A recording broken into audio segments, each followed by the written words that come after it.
आपण स्वामींना अनेक रूपात पाहतो, पण कधी विचार केलाय का की स्वामींनी स्त्री रूप का आणि कधी धारण केलंय ते?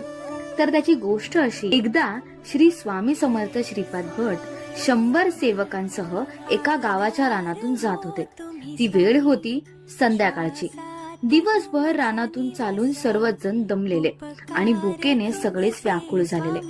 तेव्हा भक्तांची व्याकुळता स्वामींना दिसली आणि ते म्हणाले, आज साक्षात अन्नपूर्णा तुम्हाला जेवायला घालणार आहे. स्वामींचं हे बोलणं ऐकून सगळे चकित झाले. कोणालाही विश्वास बसेना, पण स्वामी चालतच राहिले. जशी रात्र होत गेली तशी भक्तांची भूक अधिकाधिक वाढू लागली. शेवटी त्यांनी पुन्हा एकदा स्वामींना विनवणी केली. तेव्हा स्वामी शांतपणे म्हणाले, त्या पलीकडच्या घरात अन्नपूर्णा तुमची वाट पाहत आहे. सर्वांनी स्वामींच्या सांगण्यावर विश्वास ठेवला आणि तिथे गेले. दार